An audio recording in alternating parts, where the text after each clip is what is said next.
नमस्कार, आप देख रहे हैं न्यूज़ बिहार। मैं हूं आदेशपुरी। आज 4 जून है और इस वीडियो में हम चर्चा करते हैं देश और बिहार से प्रकाशित होने वाले समाचार पत्रों की वैसी खबरों का जिनका सीधा संबंध आपके और हमारे जीवन से है। चलिए शुरुआत करते हैं। सबसे पहली खबर हमने लिया है दैनिक जागरण के राष्ट्रीय संस्करण से, जिसमें दिया है कि अनाथ बच्चों के संरक्षक होंगे डीएम।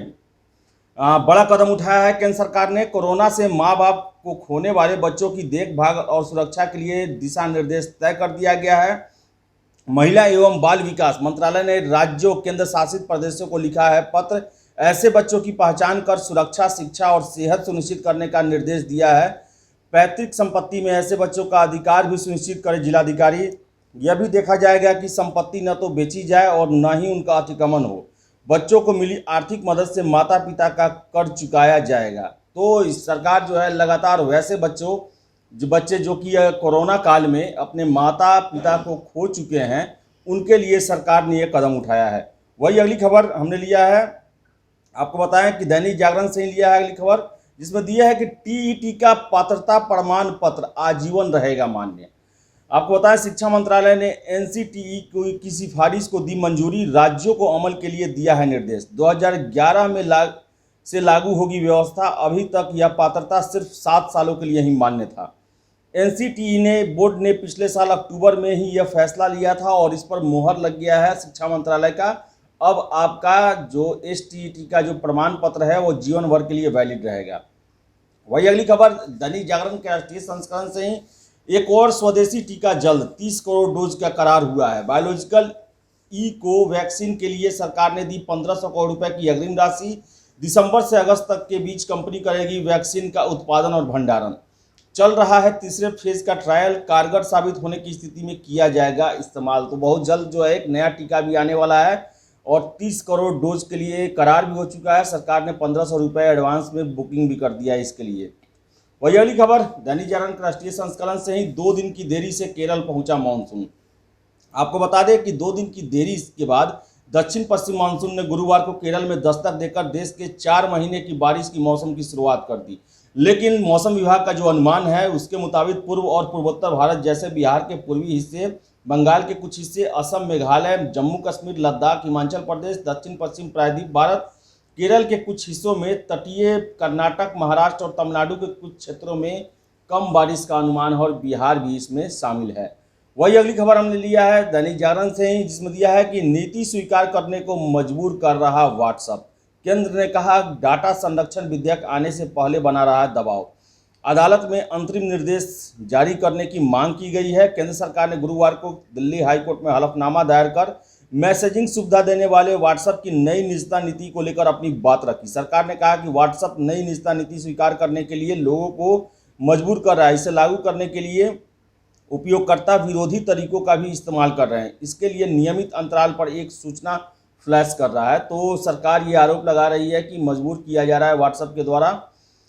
वही अगली खबर हमने लिया है दैनिक जागरण के राष्ट्रीय संस्करण से है, जिसमें दिया है कि मेहुल चोकसी को भारत वापस लाकर रहेंगे, ऐसा विदेश मंत्रालय के द्वारा कहा गया है। डोमिनिका में कानूनी प्रक्रिया पूरी होने के बाद भारत लाने का रास्ता होगा साफ।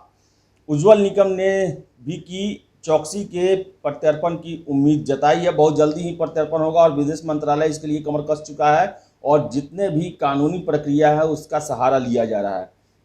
वही अगली खबर भी हमने लिया है दैनिक जागरण के राष्ट्रीय संस्करण से, 2 सप्ताह में तय होगी सीबीएसई की 12वीं की मूल्यांकन प्रक्रिया। आपको बता दें कि सीबीएसई आईसीएसई की 12वीं कक्षा का रिजल्ट तैयार करने के लिए मूल्यांकन प्रक्रिया और मानदंड निर्धारित करने को सुप्रीम कोर्ट ने 2 सप्ताह का समय दिया है। जस्टिस एएम खलविलकर की अध्यक्षता वाली 2 सदस्यीय पीठ ने वकील ममता शर्मा की याचिका पर गुरुवार को सुनवाई करते हुए दोनों बोर्ड को यह मोहलत दी है। वही अगली खबर दैनिक जागरण के राष्ट्रीय संस्करण से ही, प्रधानमंत्री मोदी ने टोक्यो ओलंपिक की तैयारियों का लिया जायजा। कहा 135 करोड़ भारतीयों की शुभकामनाएं। ओलंपिक में जाने वाले युवाओं के साथ टीकाकरण से लेकर ट्रेनिंग सुविधाओं तक प्रत्येक की जरूरत पर जोर दिया है प्रधानमंत्री ने। तो कल तैयारियों का जायजा लिया इन्होंने और 50 दिन ही मात्र बचे हुए हैं ओलंपिक शुरू होने में। टोक्यो में इस साल ओलंपिक होने वाला है। वही अगली खबर जनसत्ता से हमने लिया है, इसमें दिया है कि सेवानिवृत्ति के तुरंत बाद निजी क्षेत्र में नौकरी करना गंभीर कदाचार है। ये केंद्रीय सतर्कता आयोग ने ये बातें कही हैं और आपको बता दें कि आयोग ने कहा कि सरकारी कर्मचारियों को सेवानिवृत्ति के बाद नौकरी देने से पहले सभी सरकारी संगठनों को सीवीसी से मंजूरी लेनी चाहिए।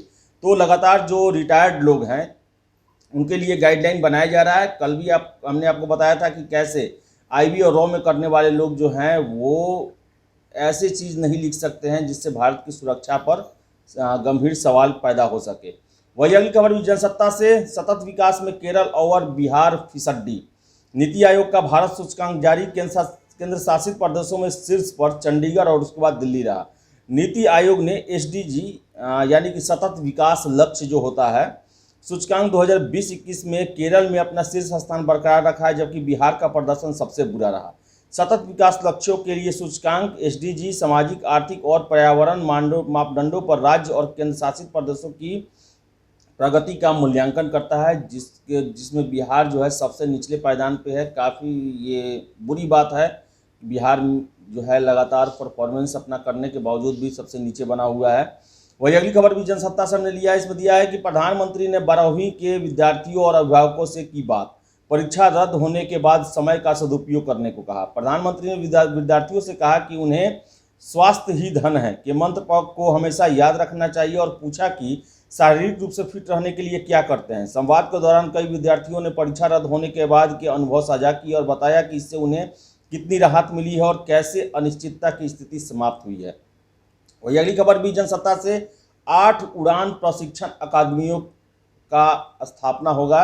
विमानन मंत्रालय ने ऐसी बातें कही हैं। नागरिक उड्डयन मंत्रालय ने कहा कि देश में वैश्विक पायलट प्रशिक्षण का बड़ा केंद्र बनाने के लिए 5 हवाई अड्डों पर 8 उड़ान प्रशिक्षण अकादमियों की स्थापना की जाएगी। मंत्रालय ने कहा कि इसके लिए कर्नाटक के बेलगावी और कुलबर्गी, महाराष्ट्र के जलगांव, मध्य प्रदेश के खजुराहो, असम के लीलबाड़ी हवाई अड्डे का चुनाव किया गया है। वही अगली खबर भी जनसत्ता से, इजरायल में नेतन्याहू का जाना तय, बेनेट बनेंगे प्रधानमंत्री। इजरायल में प्रधानमंत्री बेंजामिन नेतन्याहू की विदाई का रास्ता साफ हो गया है। वहां विपक्षी गठबंधन में सरकार गठन को लेकर सहमति बन गई है। विपक्षी नेता येर लेपिड ने घोषणा की कि 8 दलों के बीच गठबंधन हो गया है, अब वो सरकार बनाएंगे। गठबंधन के लिए हुए समझौते के तहत बारी बारी से 2 अलग अलग दलों के प्रधानमंत्री बनेंगे। वही अगली खबर भी हमने लिया है जनसत्ता से। इसमें दिया है कि ग्रीन कार्ड पर सीमा खत्म करने वाला विधेयक अमेरिकी कांग्रेस में पेश। अमेरिका की प्रतिनिधि सभा ने दोनों दलों में हर देश को दिए जाने वाले रोजगार पर आधारित ग्रीन कार्ड की सीमा हटाने के लिए संयुक्त रूप से एक विधेयक पेश किया है। कांग्रेस सदस्य जोए लोफग्रेन और जॉन कुर्टिस ने यह विधेयक पेश किया। इससे भारतीय आईटी पेशेवरों को फायदा होने की संभावना है, जो लंबे वक्त से ग्रीन कार्ड मिलने का इंतजार कर रहे थे। वही अगली खबर हमने लिया है आप प्रभात खबर से, जिसमें दिया हुआ है कि पटना में बचे 1394 कोरोना एक्टिव केस। और महामारी का हाल यह है कि सबसे ज़्यादा एक्टिव केस 25 से 49 आयु वर्ग के पटना सदर प्रखंड जो है सब अव्वल है इसमें। आपको बता दें कि पटना में कोरोना के एक्टिव मरीजों की संख्या लगातार घट रही है। बिहार सरकार के पोर्टल से प्राप्त सूचना के मुताबिक गुरुवार तक जिले में कुल एक्टिव केसों की संख्या 1394 है। इसमें सबसे ज़्यादा एक्टिव केस पटना सदर प्रखंड में है, जहां इनकी संख्या 988 है। वही आपको अगली खबर हमने लिया है प्रभात खबर से। इसमें दिया है कि शिक्षकों को भी फ्रंटलाइन वर्कर मानकर लगेगा टीका। जिलों में अब शिक्षकों को फ्रंटलाइन वर्कर मानकर टीका प्राथमिकता के आधार पर दिया जाएगा। इसके लिए शनिवार से विशेष अभियान शुरू करने का आदेश पटना डीएम ने गुरुवार को अधिकारियों को दिया है। अगली खबर हमने लिया है दैनिक जागरण से। हाई कोर्ट ने 1.25 लाख शिक्षकों की नियुक्ति पर लगी रोक को हटाई। आपको बता दें कि प्राथमिक और माध्यमिक शिक्षकों की बहाली का रास्ता इससे साफ हो गया है। राज्य में 1.25 लाख प्राथमिक और माध्यमिक शिक्षकों की नियुक्ति पर पटना हाईकोर्ट के द्वारा लगाई गई रोक को मुख्य न्यायाधीश संजय करोल की खंडपीठ ने गुरुवार को हटा लिया, जिससे छठे चरण में नियुक्ति का रास्ता साफ हो गया है। वही अगली खबर भी हमने लिया है दैनिक जागरण से। इसमें दिया है कि हमारा उद्देश्य से अधिक लोगों का टीकाकरण। ऐसी बातें मुख्यमंत्री नीतीश कुमार ने कही है।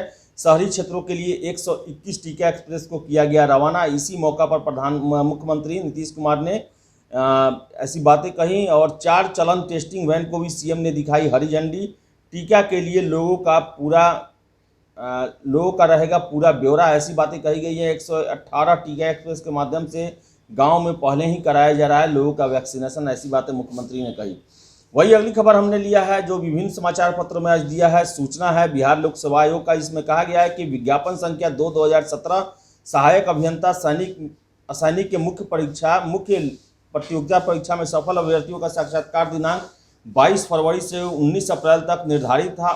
उक्त इंटरव्यू के दौरान उपस्थित अभ्यर्थियों में से कुछ अभ्यर्थियों की जांच के उपरांत कोविड-19 से संक्रमित पाए जाने के कारण निर्धारित तिथि को साक्षात्कार में सम्मिलित नहीं किया जा सका। वैसे अभ्यर्थियों का साक्षात्कार 25 जून से लेकर 27 जून तक किया जाएगा जो कोविड से संक्रमित हो गए थे और सहायक अभियंता का ये पद है, इसका इंटरव्यू चल रहा है। वही अगली खबर हमने लिया है दैनिक जागरण से। इसमें दिया कि द्वितीय इंटर स्तरीय परीक्षा के लिए बीएसएससी करेगा 2649 नियुक्तियां। आपको बता दें कि जो दिया हुआ है इसका ब्यौरा कितने विभागों में कितना सीट है, लेकिन आपको बता दें प्रथम इंटर स्तरीय के लिए ही अभी परीक्षा चल रही है जिसमें 13,000 कैंडिडेटों ने भाग लिया है और 7 सालों से ये परीक्षा चल रही है। लेकिन इसके बावजूद आपको बताएं 2649 के लिए बहुत जल्द बीएसएससी अपना नोटिफिकेशन निकालने वाला है। वही अगली खबर हमने लिया हिंदुस्तान से। सूबे में कोरोना से 28 की मौत, संक्रमण दर 1% के आसपास रहा। बिहार में कोरोना संक्रमण की दर कम होकर 1.01% हो गया है। राज्य में गुरुवार को 1106 संक्रमित मिले जबकि 28 कोरोना संक्रमितों की मौत हो गई। तो लगातार जो है मामले वो कम होते जा रहे हैं बिहार में। वही अगली खबर भी हिंदुस्तान से। 10 मेडिकल कॉलेज में 3 माह में ऑक्सीजन प्लांट लगाए जाएंगे। स्वास्थ्य विभाग ने हाई कोर्ट में दायर हलफनामा में ये बातें कही है। कोर्ट ने एक पोर्टल पर कोविड डाटा अपडेट करने को भी कहा है। तो बहुत जल्द जो है बिहार के जितने भी मेडिकल कॉलेज हैं वहाँ अपना ऑक्सीजन प्लांट स्थापित हो जाएगा।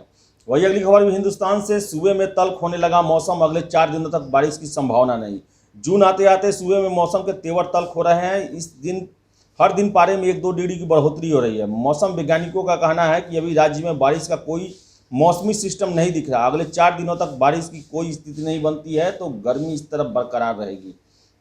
वही अगली खबर भी हिंदुस्तान से। पटना जंक्शन राजस्व देने में पहले नंबर पर आया है। दूसरे स्थान पर दानापुर, उसके बाद मुजफ्फरपुर स्टेशन। पूर्व मध्य रेलवे के अधिक राजस्व देने वाले टॉप 30 स्टेशनों की सूची में सहरसा का 13वां स्थान है। पहले स्थान पटना, फिर दानापुर, उसके बाद मुजफ्फरपुर। चौथे स्थान पर पंडित दीनदयाल उपाध्याय मुगल सराय जो स्टेशन है वो, और 5वें स्थान पर दरभंगा। छठे पर गया जो है रेलवे स्टेशन है। तो 30 जो ज़्यादा राजस्व देने वाले स्टेशन है उनका लिस्ट जारी किया गया है जिसमें टॉप पर पटना जंक्शन है। तो ये थी आज देश और बिहार से प्रकाशित होने वाले समाचार पत्रों की वैसी खबरें जिनका सीधा संबंध आपके और हमारे जीवन से है। अगर आप हमारा ये वीडियो फेसबुक पर देख रहे हैं तो वीडियो को लाइक शेयर करें, हमारे पेज न्यूज़ पीआर को फॉलो करें। अगर आप यूट्यूब पर देख रहे हैं तो वीडियो को लाइक शेयर करें और हमारे चैनल न्यूज़ पीआर को सब्सक्राइब करना ना भूलें। धन्यवाद।